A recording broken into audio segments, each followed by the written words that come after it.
Vous êtes-vous déjà senti rejeté? Avez-vous déjà été humilié par ceux qui auraient dû vous aimer? Avez-vous déjà pensé que votre vie n'avait aucune valeur parce que votre corps n'est pas parfait ou parce que les autres vous évitent? Alors vous devez connaître Germaine, une enfant malade, difforme, traitée comme un déchet par sa propre famille, qui est devenue l'une des saintes les plus aimées de l'Église.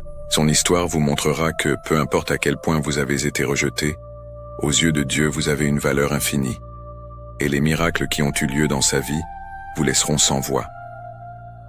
Dans les douces plaines du sud de la France, là où les champs de blé doré s'étendent jusqu'aux premières élévations des Pyrénées, se trouve un petit village appelé Pibrac. À la fin du XVIe siècle, ce lieu n'était guère plus qu'un regroupement de maisons en pierre aux toits d'ardoise, traversés par des chemins de terre où grinçaient les charrettes et où les paysans suivaient le rythme immuable des saisons. La rivière Ariège fendait le paysage de ses eaux claires en été et tumultueuses en hiver, emportant avec elle les histoires et les secrets de cette terre bénie. C'est là, dans ce coin oublié du monde, que Dieu préparait un témoignage destiné à traverser les siècles. Au milieu de la pauvreté des champs, entre l'odeur de la terre mouillée et le mugissement lointain du bétail, naîtrait une enfant dont l'existence serait aussi fragile que puissante, aussi humble qu'extraordinaire. Germaine Cousin vint au monde en 1579, à une époque où la France était encore déchirée par les conflits religieux et où la vie des pauvres était marquée par une dureté que nous avons aujourd'hui peine à imaginer.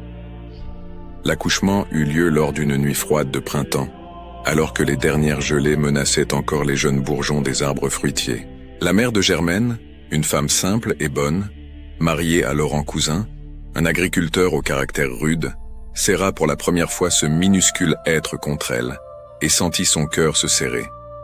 L'enfant était trop fragile, et sa petite main droite était née difforme, atrophiée, comme si quelque chose avait empêché son développement dans le sein maternel. Mais ce n'était pas tout. D'étranges taches apparurent sur la peau délicate du bébé, des plaies qui ne cicatrisaient pas, signe d'une maladie cruelle appelée écrouelle. Les écrouelles étaient la terreur des familles pauvres. Cette forme de tuberculose attaquait les ganglions lymphatiques, provoquait des plaies purulentes au cou et sur le corps, défigurait et entraînait une souffrance constante. On l'appelait le mal du roi, car on croyait que seul le toucher royal pouvait la guérir. Pour les paysans de Pibrac, une telle enfant était perçue comme un fardeau, presque comme une malédiction. Mais la mère de Germaine ne le voyait pas ainsi. Elle berçait ce petit corps fragile, nettoyait ses plaies avec de l'eau tiède et des larmes silencieuses, et murmurait des prières tandis que la petite pleurait de douleur. Durant ses premières années, Germaine connut le seul affection qu'elle aurait dans son enfance. Sa mère la protégeait comme elle le pouvait, la cachant des regards réprobateurs des voisins, la réchauffant près du feu lorsque les fièvres survenaient, la nourrissant avec patience lorsque l'enfant avait du mal à avaler. Mais cette brève période de tendresse prit fin bien trop tôt. Alors que Germaine était encore petite, sa mère tomba malade. Une fièvre violente la consuma en quelques jours, et elle mourut en laissant sa fille malade entre les mains d'un père qui n'avait jamais montré d'affection particulière pour l'enfant. Laurent Cousin n'était pas un homme facilement ému.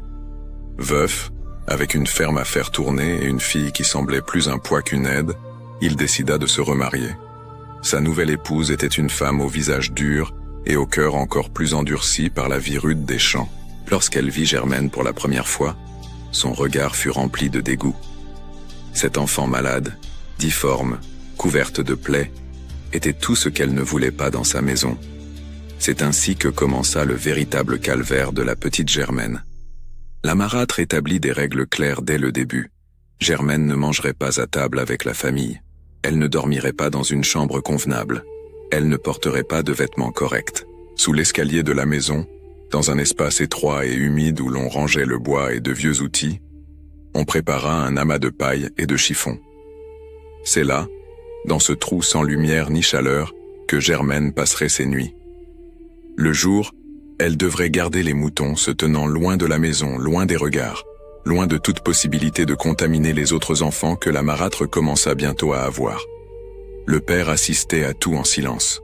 Peut-être ressentait-il une certaine culpabilité, un malaise, mais il était faible face à son épouse, et encore plus faible face à ses propres émotions.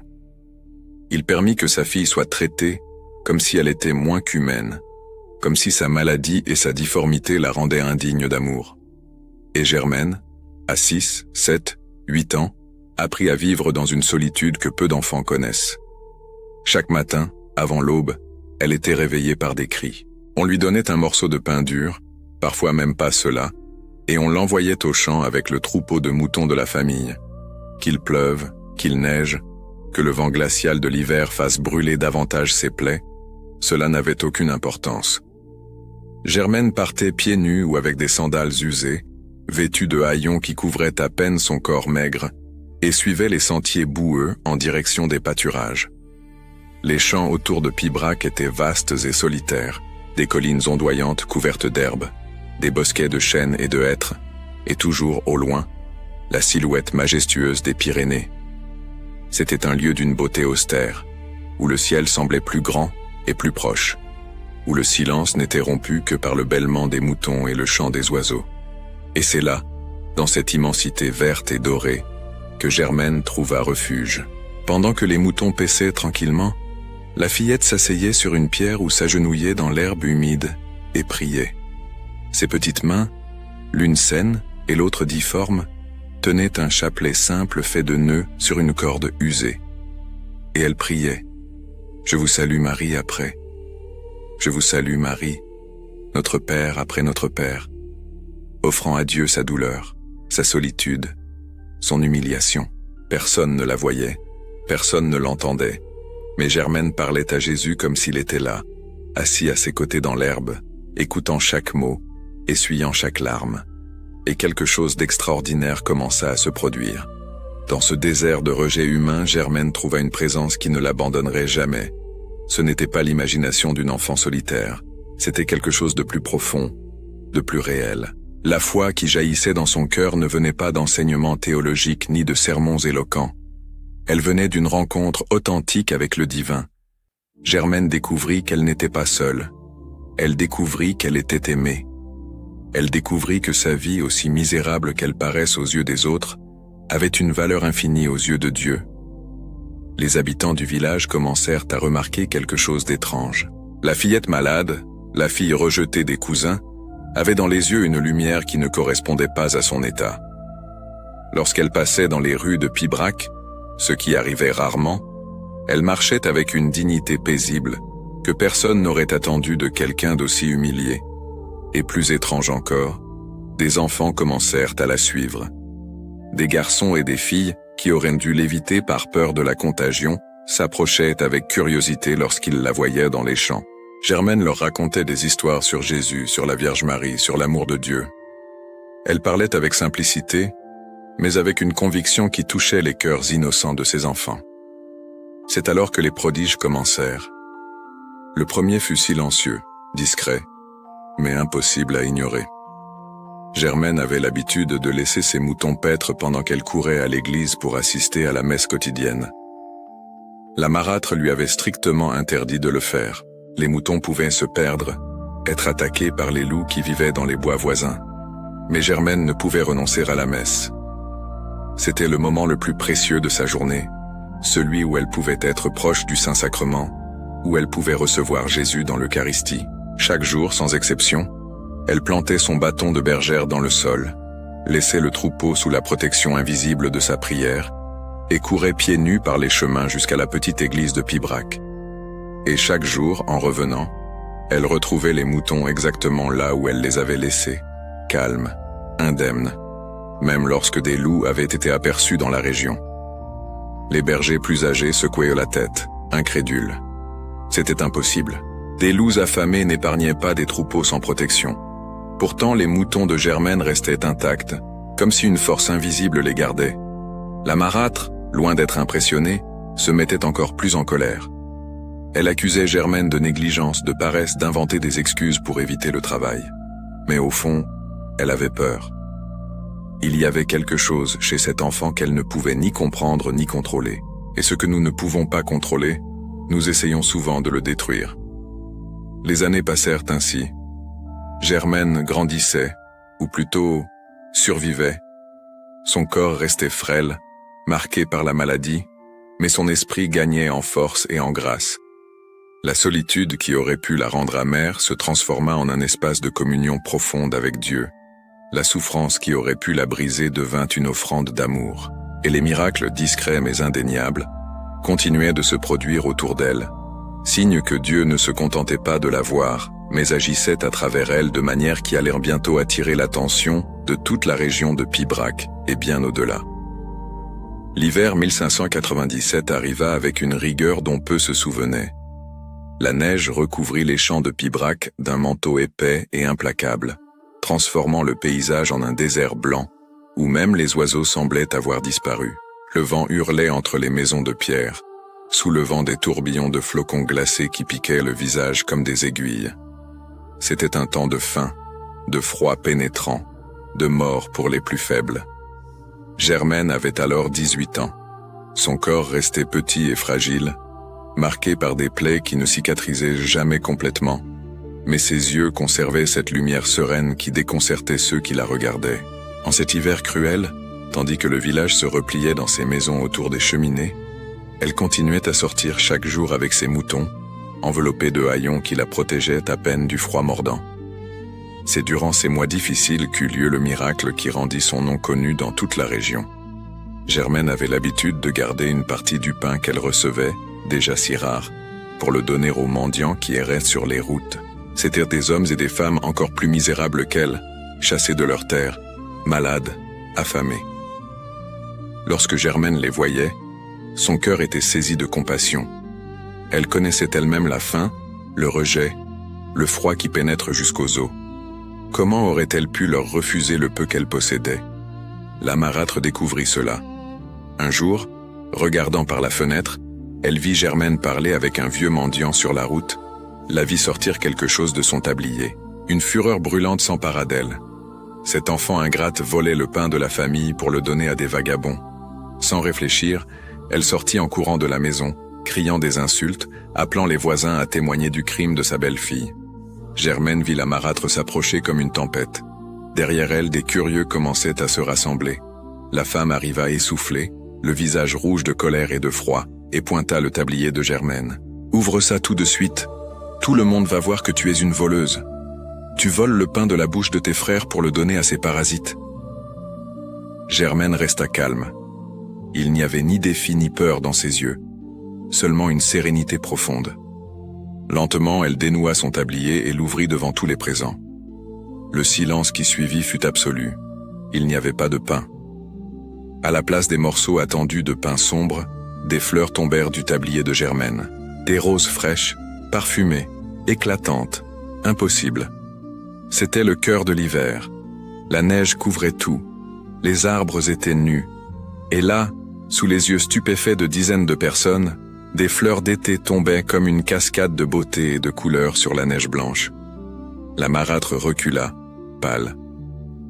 Les voisins commencèrent à murmurer, certains s'agenouillèrent, d'autres firent le signe de la croix. Germaine, de sa main valide, ramassa une des roses et l'offrit au vieux mendiant qui la reçut les larmes coulant sur son visage ridé. Puis, sans dire un mot, la jeune fille replia son tablier, appela ses moutons d'un sifflement doux et poursuivit son chemin, laissant derrière elle une poignée de fleurs impossibles sur la neige et un groupe de personnes qui n'oublieraient jamais ce qu'elles avaient vu. La nouvelle se répandit comme un feu dans la paille sèche. La fille rejetée de Pibrac, la bergère malade qui vivait sous l'escalier, était bénie de Dieu. Les miracles continuèrent. Il y eut le jour où la rivière Ariège, habituellement paisible, se transforma en un torrent furieux après des pluies torrentielles. Le pont de bois qui permettait de la traverser avait été emporté par le courant. Germaine se trouvait de l'autre côté de l'église, et c'était un dimanche, jour de messe solennelle. Elle n'y manquerait pas. Les villageois qui se trouvaient près de la rive la virent s'approcher du fleuve déchaîné. Ils crièrent, lui firent des signes pour qu'elle n'essaie pas. Le courant était mortel. Il aurait entraîné n'importe qui jusqu'à la mer. Mais Germaine n'hésita pas. Elle leva les yeux vers le ciel un instant, comme en prière silencieuse, puis fit le premier pas dans l'eau. L'impossible se produisit devant des témoins qui jurèrent ensuite sur la Bible ce qu'ils avaient vu. Les eaux s'ouvrirent devant elle. pas comme la mer Rouge de Moïse, pas de façon spectaculaire mais d'une manière douce et indiscutable. Là où Germaine posait le pied, l'eau se retirait, formant un chemin sec. Elle traversa la rivière comme si elle marchait sur la terre ferme. Sa robe de haillons ne se mouilla même pas, et de l'autre côté, elle s'agenouilla un instant en signe de reconnaissance avant de courir vers l'église. Ces signes extraordinaires ne changèrent pas sa vie extérieure. Germaine continua de dormir sous l'escalier, continua de porter des haillons, continua d'être traitée avec dureté par la marâtre. Mais quelque chose avait changé dans le cœur des habitants de Pibrac. Ils commencèrent à la voir autrement. Lorsqu'elle passait, un silence respectueux s'installait. Des mères demandaient sa bénédiction pour leurs enfants. Des malades sollicitèrent ses prières. Germaine accueillait tous avec la même humilité douce. Elle ne s'exalta jamais, ne revendiqua jamais la sainteté. Lorsqu'on l'interrogeait sur les miracles, elle détournait la conversation pour parler de Dieu, de la Vierge Marie, de la nécessité de faire confiance même lorsque tout semble perdu. Sa sagesse était simple mais profonde, née non des livres qu'elle n'avait jamais lus, mais d'innombrables heures de prière et de souffrance offertes. Beaucoup venaient la chercher dans les champs. Ils la trouvaient toujours au même endroit, entourée de ses moutons, le chapelet à la main, les yeux fixés sur l'horizon où les montagnes touchèrent le ciel. Elle les accueillait avec un sourire qui illuminait son visage marqué par la maladie. Elle écoutait leurs angoisses, leurs demandes, leurs doutes. Et elle répondait par des paroles simples qui touchaient profondément, car elles venaient de quelqu'un qui connaissait réellement la souffrance. « Dieu ne nous abandonne pas, disait-elle, même quand tout est sombre, il est là. Je le sais. J'ai vécu dans les ténèbres, mais il était ma lumière. Faites-lui confiance comme un enfant fait confiance à son père, même lorsqu'il ne comprend pas le chemin. » Il y avait dans le village une femme stérile depuis des années, qui venait souvent parler à Germaine. Elle pleurait son impossibilité d'avoir des enfants, se sentait incomplète, rejetée. Germaine la consolait avec tendresse. Offrez cette douleur à Notre-Dame, elle comprend l'angoisse d'une femme. Et si telle est la volonté de Dieu, vous aurez votre enfant. Mais même si ce n'est pas le cas, votre cœur peut engendrer de l'amour d'autres manières. Il y a tant d'enfants qui ont besoin de tendresse. 1 an plus tard, la femme tomba enceinte. Lorsque le bébé naquit, elle l'apporta à Germaine dans les champs, et la jeune bergère tint l'enfant de sa main valide, embrassa son front, et murmura une bénédiction que la mère garderait à jamais dans son cœur. Les années passèrent. Germaine atteignit 20 ans puis 21. Sa santé, toujours fragile, commença à décliner plus rapidement.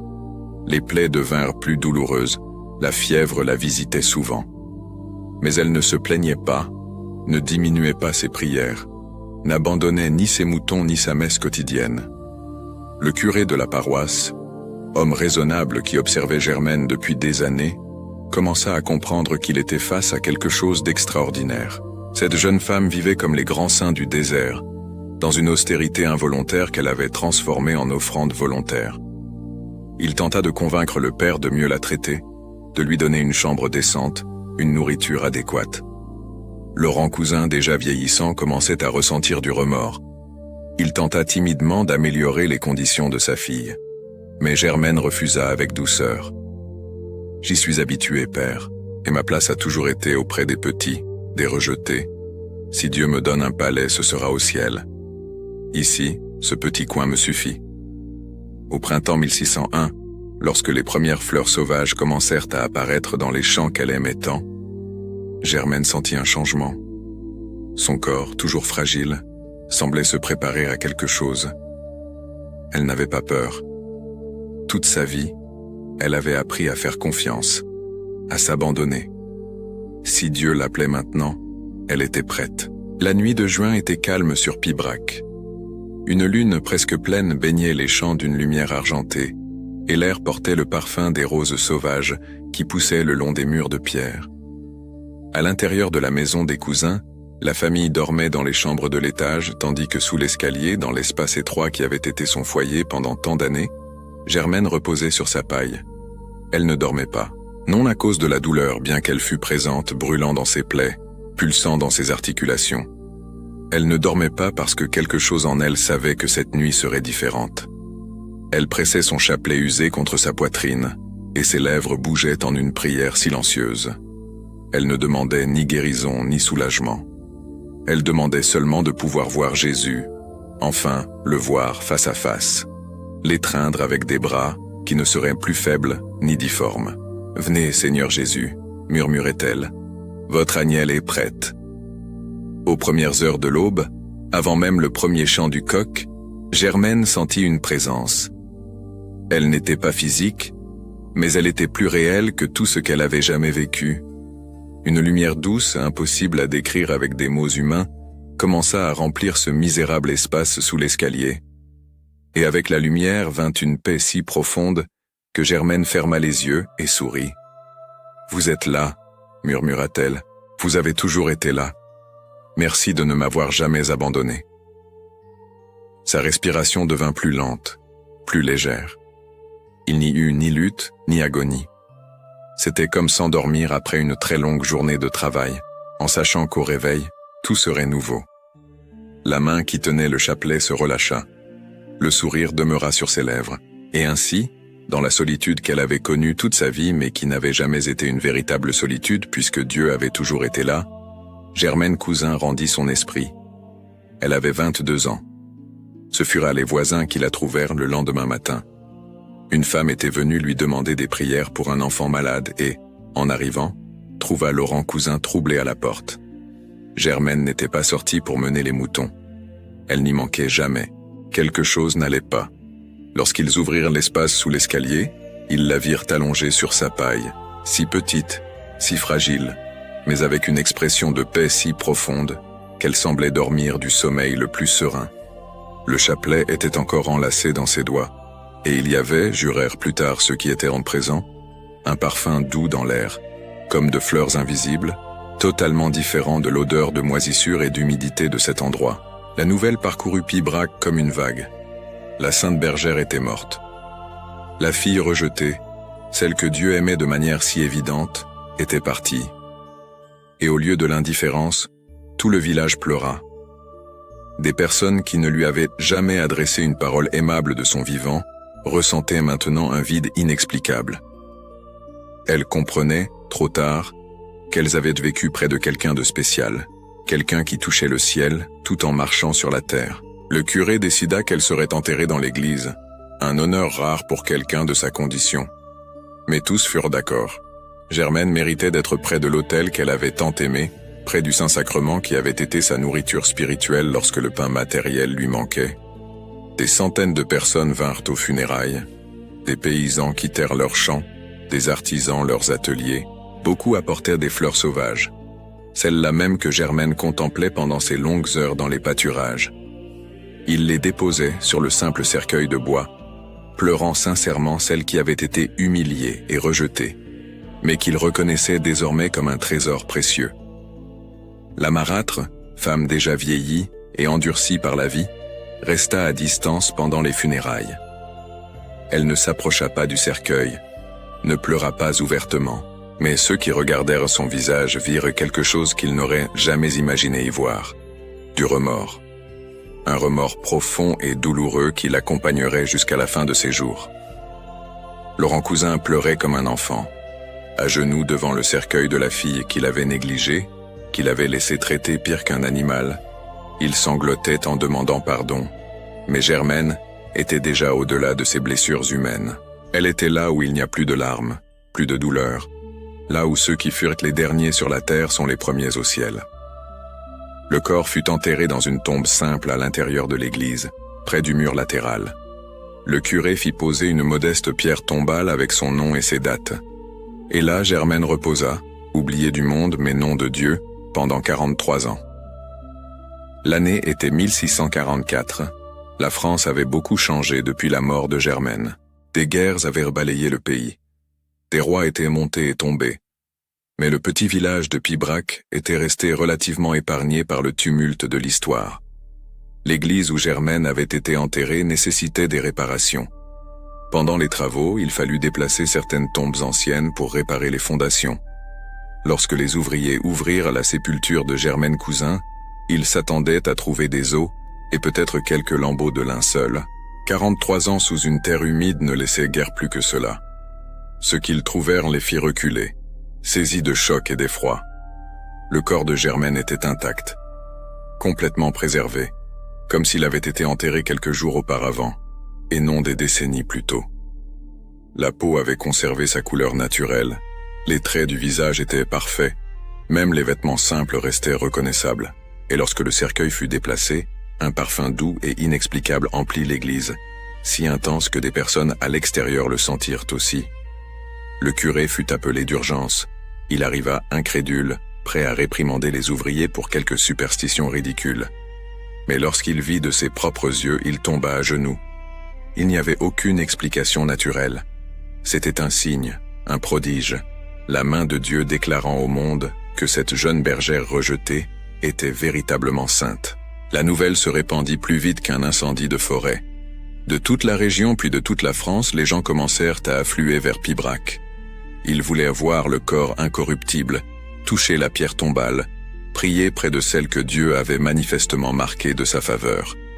Et les miracles commencèrent. Le premier fut un homme aveugle de naissance, venu d'un village lointain guidé par son épouse. Il s'agenouilla devant le tombeau de Germaine et pria avec une foi simple et totale.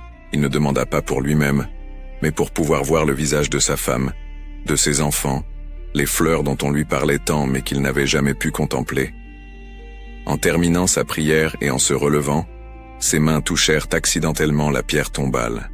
Un cri jaillit de ses lèvres, non de douleur, mais d'un étonnement absolu. Il voyait. La lumière, les formes, les couleurs, envahirent ses yeux pour la première fois. Il retomba à genoux, voyant désormais les larmes couler sur le visage de son épouse, voyant la beauté de l'église, voyant la pierre sous ses mains tremblantes. Elle m'a guéri, la sainte bergère m'a guéri. L'église se tut, puis éclata en prières de gratitude. C'était le début d'une avalanche de grâce qui se poursuivrait à travers les siècles. Il y avait une mère dont la petite fille dépérissait d'une fièvre que nul médecin ne parvenait à guérir. L'enfant était si faible qu'elle pouvait à peine ouvrir les yeux. La mère, désespérée, enveloppa la fillette dans des couvertures et la conduisit à Pibrac sur une charrette, craignant qu'elle ne meure en chemin. Elle déposa l'enfant devant le tombeau de Germaine et pria comme elle n'avait jamais prié. Sainte bergère qui as aimé les enfants, qui a connu la souffrance, regarde ma fille. Si telle est la volonté de Dieu, rends-lui la santé. Sinon, donne-moi la force d'accepter. La petite resta immobile de longues minutes. Puis, soudain, elle ouvrit les yeux. Ils n'étaient plus voilés par la fièvre. Ils étaient clairs, vivants, curieux.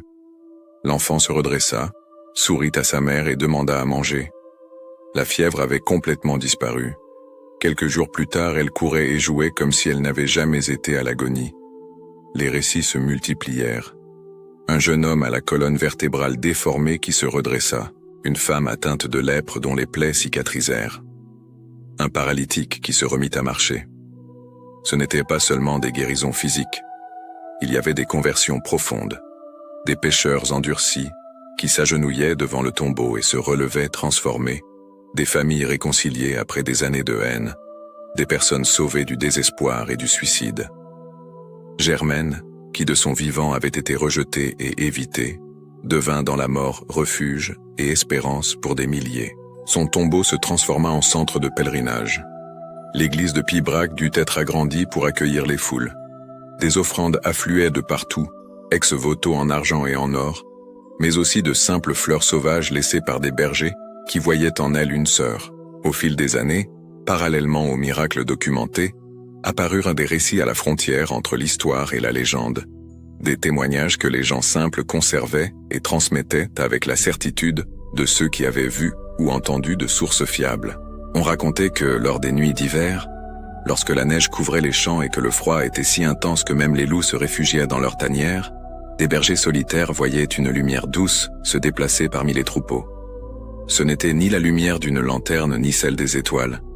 C'était une présence lumineuse et tendre qui apaisait les moutons inquiets et éloignait les prédateurs. Lorsqu'ils s'approchaient, la lumière disparaissait, mais dans l'air demeurait un parfum de fleurs et une paix inexplicable. C'était Germaine, disait-il, continuant à veiller sur les troupeaux, fidèle à la mission qu'elle avait exercée de son vivant. On parlait aussi de l'enfant perdu. Une fillette de 5 ans qui s'était éloignée de ses parents, lors d'une foire dans un village voisin, et s'était enfoncée dans une forêt dense. La nuit tomba, et la petite errait effrayée entre les arbres, appelant sa mère tandis que des loups hurlaient au loin. Soudain, une jeune femme au visage doux apparut devant elle, vêtue de simples habits de bergère, lui tendant la main. La fillette saisit la main offerte et sentit une chaleur réconfortante. Elles marchèrent dans la forêt comme si elles suivaient un sentier invisible. Et effectivement, les branches s'écartaient devant elles. Les racines ne les faisaient pas trébucher. Même les épines semblaient se retirer. Lorsqu'elles sortirent de la forêt, elles se trouvèrent exactement devant la maison de l'enfant, où les parents la cherchaient désespérément avec des torches.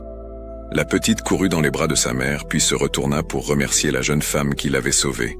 Il n'y avait personne, seulement le doux parfum des roses dans l'air nocturne. Des années plus tard, lorsque la fillette, devenue adulte, visita Pibrac et vit une image de Sainte Germaine, elle la reconnut immédiatement. C'était elle, la douce bergère qui l'avait guidée dans la forêt sombre. On racontait aussi l'histoire d'une source qui aurait jailli miraculeusement près de l'endroit où Germaine menait habituellement ses moutons. Nul ne savait exactement quand elle était apparue, mais l'eau était cristalline et possédait des propriétés curatives. Des personnes atteintes de maladies de la peau, de plaies qui ne cicatrisaient pas, buvaient cette eau, ou s'y lavaient, et constataient des améliorations notables.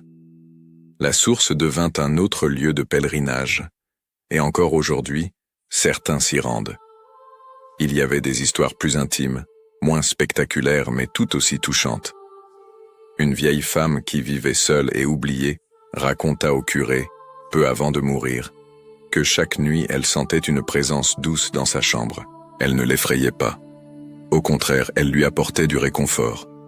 C'était comme si quelqu'un veillait sur elle, lui assurant qu'elle n'était pas complètement abandonnée. Et lorsqu'elle s'endormait, elle rêvait souvent d'une jeune bergère qui lui souriait et disait « Tu n'es pas seule, tu ne l'as jamais été ». Un homme qui envisageait le suicide, ruiné financièrement et sans espoir, monta au sommet du clocher de l'église de Pibrac avec l'intention de se jeter dans le vide. Il était sur le parapet lorsqu'il entendit une voix féminine, claire comme le cristal. « Ne fais pas cela. Il y a tant devant toi. Fais confiance. » Il se retourna, mais il n'y avait personne. La voix venait-elle de l'intérieur ou de l'extérieur? Il ne le sut jamais. Mais il descendit du clocher, alla trouver le curé, se confessa, reconstruisit sa vie. Des années plus tard, il devint bienfaiteur des pauvres en mémoire de Germaine.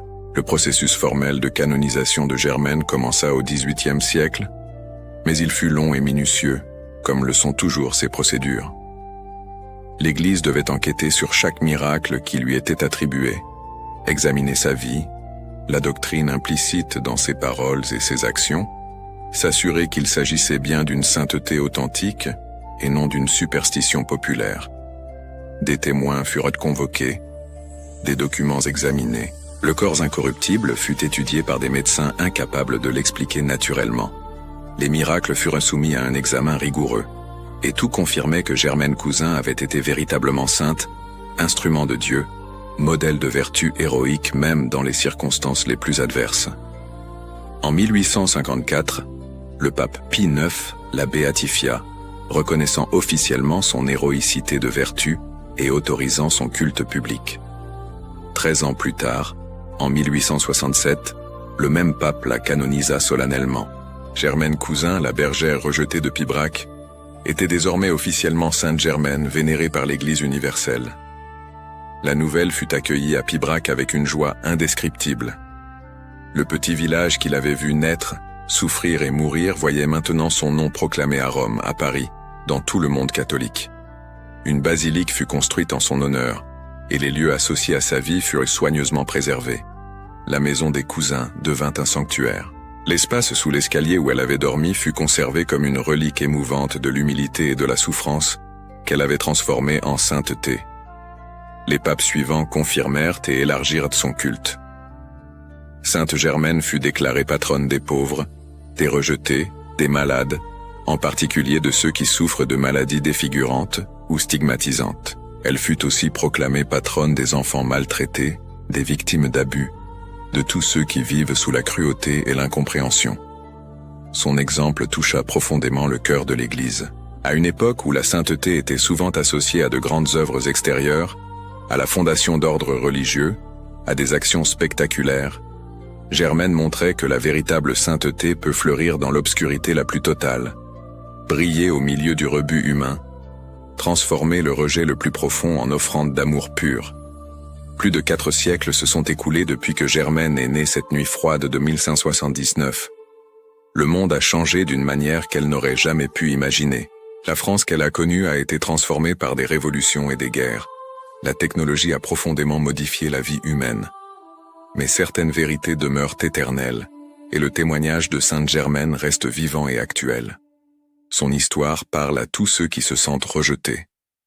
À notre époque de superficialité, où la valeur des personnes est souvent mesurée par l'apparence, le statut ou le succès matériel, Germaine nous rappelle que Dieu voit le cœur, que la véritable beauté est intérieure, que personne n'est trop petit, trop laid, trop rejeté pour ne pas pouvoir devenir saint. Elle parle à ceux qui souffrent de maladies stigmatisantes. Germaine a vécu avec les écrouelles à une époque où cette maladie suscitait horreur et répulsion. Aujourd'hui, d'autres maladies portent un stigmate social. Mais sa vie montre que la maladie du corps n'a pas besoin de devenir maladie de l'âme, que nous pouvons porter notre croix avec dignité, en offrant notre souffrance en union avec le Christ. Elle parle aux enfants maltraités. Combien de Germaines existent aujourd'hui dans des foyers où l'amour a été remplacé par la cruauté? Des enfants rejetés par leurs parents, abusés par ceux qui auraient dû les protéger, vivant dans des conditions de négligence qui blessent l'âme autant que le corps. L'histoire de Germaine leur dit « Vous n'êtes pas seuls. Dieu voit. Dieu se soucie de vous. Et il peut transformer votre douleur en quelque chose de précieux. » Elle parle aux pasteurs spirituels. Germaine n'a jamais reçu d'éducation formelle, n'a jamais lu de livres de théologie, mais sa sagesse née de la prière et de la souffrance offerte touchait profondément les cœurs. Elle nous rappelle que connaître Dieu n'est pas une question de diplômes académiques, mais de relations authentiques, que les vérités les plus profondes sont comprises par le cœur pur, pas nécessairement par l'intellect entraîné. Elle parle à ceux qui luttent contre le ressentiment. Germaine avait toutes les raisons du monde de devenir amère, de haïr la marâtre qui la maltraitait, le père qui la négligeait, les voisins qui l'évitaient. Mais elle choisit le pardon, la douceur, l'amour. Non de manière naïve ou passive, mais comme un acte délibéré de volonté, soutenu par la grâce de Dieu. Elle montre qu'il est possible d'aimer même lorsque nous ne sommes pas aimés, de servir même lorsque nous sommes méprisés, de pardonner même lorsque nous sommes blessés. Le tombeau de Sainte Germaine à Pibrac continue d'accueillir des pèlerins du monde entier. La basilique construite en son honneur est un lieu de silence et de prière, où des personnes chargées de toutes sortes de fardeaux déposent leurs angoisses et reçoivent souvent une consolation inexplicable. Les miracles continuent, peut-être moins spectaculaires que les premiers, mais non moins réels. Des guérisons ont lieu, non seulement physiques, mais aussi spirituelles. Des personnes trouvent la force de continuer. Des mariages sont sauvés. Des vocations naissent. Un petit musée, modeste mais émouvant, conserve des objets liés à sa vie. Le bâton de bergère qu'elle utilisait, reconstitué à partir de descriptions. Des images anciennes montrant à quoi ressemblait la Pibrac de son époque. Des témoignages écrits de miracles à travers les siècles. Des ex-voto de gratitude laissés par ceux qui ont reçu des grâces par son intercession. Mais peut-être l'héritage le plus profond de Sainte Germaine ne se trouve-t-il pas dans les églises ou les musées? Il est dans les cœurs transformés. Il est dans la mère qui, inspirée par son histoire, trouve la patience de faire face à un enfant difficile. Dans l'adolescent rejeté par ses camarades qui découvre que sa valeur ne dépend pas de l'acceptation des autres. Dans le malade en phase terminale qui apprend à offrir sa souffrance au lieu de simplement la subir avec amertume. Dans le pauvre qui comprend que la pauvreté matérielle n'est pas un obstacle à la richesse spirituelle. Si Germaine pouvait nous parler directement aujourd'hui, que dirait-elle? Elle ne parlerait certainement pas d'elle-même, ne chercherait pas la gloire. Son message serait simple, direct, libérateur. Elle dirait que Dieu ne nous mesure pas selon des critères humains. Qu'à ses yeux, peu importe que nous soyons beaux ou laids, riches ou pauvres, en bonne santé ou malades, acceptés ou rejetés par la société. Ce qui importe, c'est que notre cœur soit ouvert à son amour, que nous soyons disposés à faire confiance même lorsque nous ne comprenons pas, que nous choisissions le bien même lorsqu'il est difficile. Elle dirait que la souffrance n'est pas un châtiment divin, mais qu'elle peut devenir un chemin de sanctification si elle est acceptée et offerte. Qu'il y a un sens même dans la douleur la plus absurde, non parce que Dieu se réjouit de notre souffrance, mais parce qu'il peut la transformer en instrument de rédemption lorsque nous l'unissons à la souffrance du Christ. Elle dirait que nous ne sommes jamais véritablement seuls, que dans les moments de plus grand abandon humain, Dieu est plus proche, qu'il écoute chaque larme, connaît chaque blessure, et ne nous abandonne jamais, jamais. Cela peut ressembler au silence, à l'absence, mais c'est une présence aimante qui attend le moment juste pour se manifester. Elle dirait que nous devons avoir de la compassion pour ceux qui souffrent, que chaque personne porte des fardeaux invisibles, et qu'un mot bienveillant, un geste de bonté, peut faire une immense différence. Que nous ne savons jamais quand nous accueillons des anges déguisés en mendiants, quand nous rejetons des saints à cause des apparences. Elle dirait que la sainteté n'est pas réservée à une élite spirituelle, mais à tous. Que chacun, dans sa situation particulière, peut devenir saint. La femme au foyer dans sa cuisine, l'ouvrier dans son usine, l'enfant à l'école, la personne âgée dans sa solitude. Nous n'avons pas besoin d'accomplir des miracles spectaculaires ni de fonder des institutions. Nous devons simplement aimer, faire confiance, offrir. Et elle dirait surtout que cela en vaut la peine. Que si difficile que soit le chemin, si lourde que soit la croix, la fin justifie les moyens. Que la gloire qui nous attend est si grande comparée à toute souffrance terrestre que, lorsque nous la verrons, nous comprendrons que chaque larme, chaque humiliation, chaque nuit froide sous l'escalier de la vie en valait la peine. Aujourd'hui, lorsque nous regardons en arrière à travers les siècles et contemplons la vie de Sainte Germaine Cousin, nous voyons un paradoxe qui résume l'Évangile. La fillette la plus rejetée est devenue l'une des saintes les plus aimées. Celle qui n'avait rien à tout donner. Celle qui fut considérée comme la dernière sur terre et la première au ciel. Son histoire n'est pas une simple narration édifiante du passé. C'est un appel vivant pour chacun de nous. Elle nous défie de reconsidérer nos valeurs, de questionner nos jugements, d'ouvrir les yeux sur les Germaines de notre temps. Combien de personnes autour de nous vivent sous leurs propres escaliers métaphoriques? Combien de cœurs souffrent d'un rejet silencieux? Combien d'âmes précieuses restent invisibles parce que nous ne prenons pas la peine de regarder au-delà des apparences? La bergère de Pibrac continue de paître, non plus des moutons de laine mais des âmes humaines. Elle continue de guider les perdus, de consoler les affligés, de montrer le chemin vers celui qui fut rejeté par les hommes, mais choisi par Dieu. Son intercession au ciel est aussi puissante que sa vie sur terre fut humble. Et lorsque la vie nous rejette, lorsque nous nous sentons trop petits, trop laids, trop blessés pour avoir de la valeur, souvenons-nous de Germaine. Souvenons-nous que Dieu écrit droit avec des lignes courbes, qu'il choisit les faibles pour confondre les forts, que ses chemins ne sont pas nos chemins. La petite bergère des champs de Pibrac, avec sa main difforme et ses plaies qui ne cicatrisaient jamais, avec son chapelet de nœuds et ses moutons fidèles, se dresse à travers les siècles comme un témoignage lumineux d'une vérité éternelle. Il n'y a pas de rejet humain qui puisse annuler l'amour de Dieu. Il n'y a pas de souffrance si grande qu'elle ne puisse être transformée en grâce. Il n'y a pas de vie si petite qu'elle ne puisse devenir grande aux yeux du ciel. Sainte Germaine Cousin, jeune bergère des miracles impossibles, sainte des rejetés, priez pour nous. Apprenez-nous à faire confiance lorsque tout semble perdu, à aimer lorsque nous ne sommes pas aimés, à pardonner lorsque nous sommes blessés, à continuer lorsque nous voulons abandonner. Montrez-nous que le chemin vers le ciel ne passe pas nécessairement par des palais et des gloires, mais peut passer par des escaliers humides et des champs solitaires, si nous y trouvons Dieu et le servons d'un cœur pur. Sa vie fut brève, seulement 22 ans. Mais sa lumière brille depuis plus de 4 siècles et continuera de briller tant qu'il y aura des cœurs ayant besoin de savoir qu'ils sont aimés, qu'ils ont de la valeur, qu'ils ne sont pas seuls.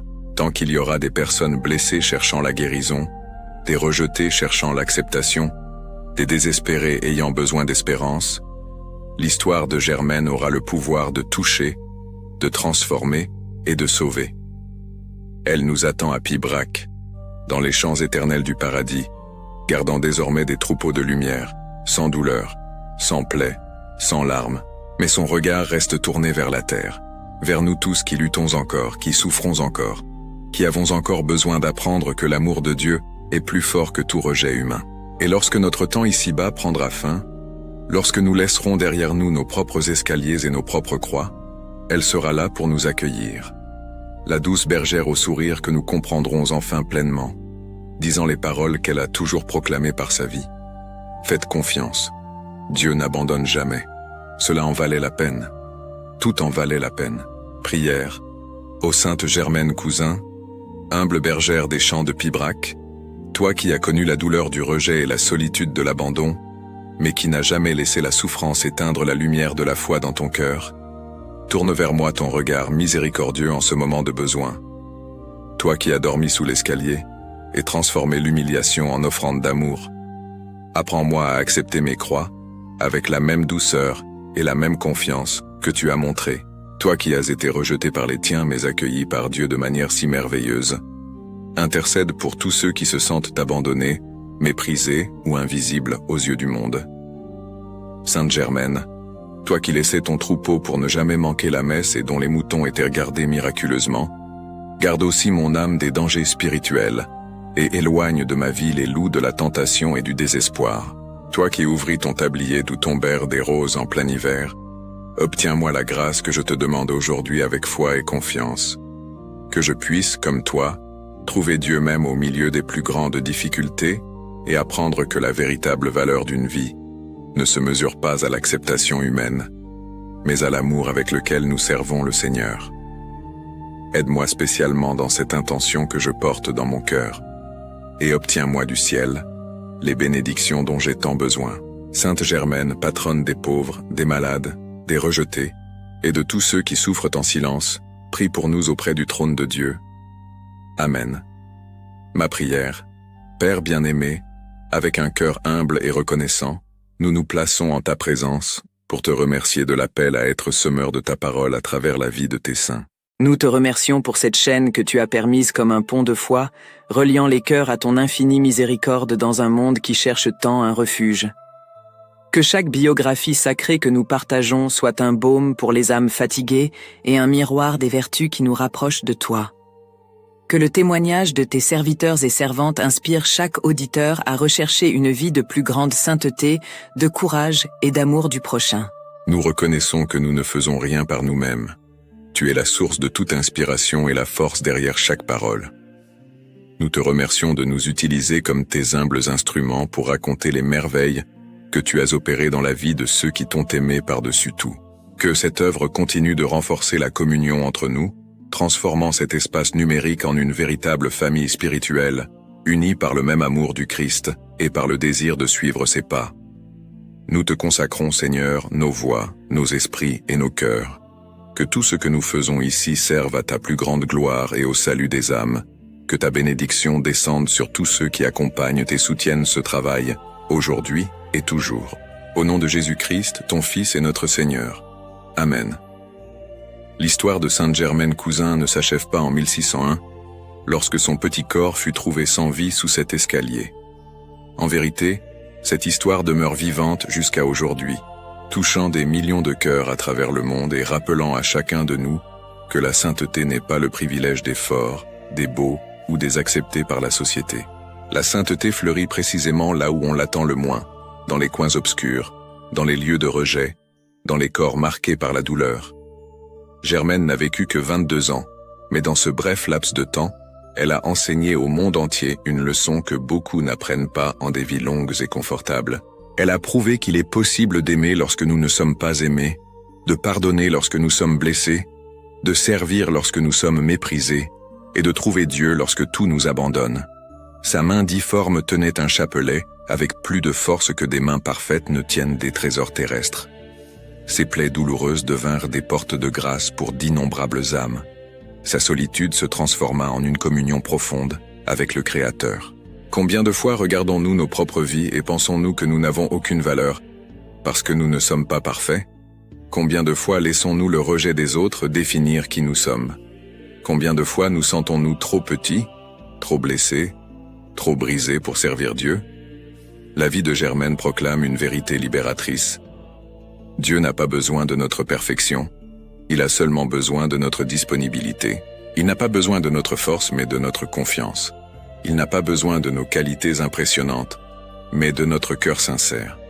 Les miracles qui entourèrent la vie de Germaine ne se produisirent pas parce qu'elle était spéciale par nature. Elle était fragile, malade, sans instruction formelle, sans ressources, sans soutien familial. Les miracles eurent lieu parce que Dieu choisit les faibles pour confondre les forts, choisit les méprisés pour faire honte aux puissants, choisit les derniers pour les rendre premiers, et il continue de le faire aujourd'hui. Chaque personne qui se sent rejetée, chaque cœur qui saigne en silence, chaque âme qui porte des croix invisibles aux yeux du monde, peut devenir un instrument puissant entre les mains de Dieu. Le corps incorruptible de Germaine, retrouvé des décennies après sa mort, était un signe visible d'une vérité invisible. L'amour qu'elle a cultivé durant sa vie ne connaît pas la corruption, ne se défait pas avec le temps, n'est pas vaincu par la mort. Cet amour demeure, fleurit, se multiplie, et il continue de guérir, de libérer, de consoler à travers les siècles. Aujourd'hui, en cet instant même, des personnes traversent les mêmes douleurs que celles affrontées par Germaine. Des enfants sont rejetés par leur famille, des malades sont évités à cause de leur maladie, des pauvres sont invisibles aux yeux de la société. L'histoire de Sainte Germaine est pour eux. Elle est aussi pour vous qui regardez cette vidéo et portez des blessures secrètes, des rejets anciens, des douleurs que personne ne voit. Elle est là pour rappeler que Dieu voit, Dieu se soucie, et Dieu peut transformer n'importe quel escalier humide de votre vie en autel de sainteté. La petite bergère de Pibrac a quitté ce monde sans possession, sans reconnaissance, sans rien de ce que le monde considère comme précieux. Mais elle a laissé un trésor éternel. Le témoignage qu'il vaut la peine de faire confiance à Dieu même lorsque tout semble perdu. Qu'il vaut la peine d'aimer même lorsque nous ne sommes pas aimés. Qu'il vaut la peine de continuer même lorsque nous voulons abandonner. Et ce témoignage continue de changer des vies. Si cette histoire a touché votre cœur, si vous avez senti quelque chose bouger en vous en découvrant Sainte Germaine Cousin, ne gardez pas cela pour vous seul. Abonnez-vous à la chaîne Histoire Sacrée, la vie des saints, pour continuer à découvrir ces témoignages puissants de foi qui traversent les siècles. Partagez cette vidéo avec quelqu'un qui a besoin d'entendre qu'il n'est pas seul, qu'il a de la valeur, qu'il peut être saint, même en étant imparfait. Laissez un j'aime, pour que davantage de personnes puissent découvrir ces histoires qui transforment. Et maintenant, une question pour vous, à méditer et à partager dans les commentaires. Quel moment de l'histoire de Sainte Germaine a le plus touché votre cœur? Et pourquoi? Le miracle des roses en plein hiver, la manière dont elle a pardonné à ceux qui la maltraitaient, sa confiance inébranlable en Dieu même dans la plus grande solitude, ou un autre moment? Écrivez dans les commentaires, partagez votre réflexion. Créons ici une communauté de personnes qui croient au pouvoir transformateur, de la foi. Et ne partez pas encore. Juste au-dessus apparaîtront des suggestions de vidéos choisies spécialement pour vous. Ce sont les histoires d'autres saints qui, comme Germaine, ont transformé la douleur en sainteté, la faiblesse en force, le rejet en amour. Regardez-en une maintenant, et poursuivez ce chemin de découverte et de foi. Chaque histoire est une lumière allumée dans l'obscurité. Chaque témoignage est une invitation pour vous aussi à vivre votre sainteté là où vous êtes. Que Sainte Germaine Cousin intercède pour chaque personne qui a regardé cette vidéo, pour chaque cœur blessé, pour chaque âme qui cherche un sens à la souffrance. Qu'elle nous apprenne à transformer nos escaliers en autels, nos blessures en source de grâce, notre solitude en une communion profonde avec Dieu. Et qu'un jour, lorsque notre parcours terrestre prendra fin, nous puissions la rencontrer dans les champs éternels du paradis, où il n'y a plus de douleur, plus de larmes, plus de rejet, mais seulement l'amour infini de Dieu qui nous a toujours aimés, toujours vu, toujours considéré comme précieux. À la prochaine vidéo, et que Dieu vous bénisse abondamment.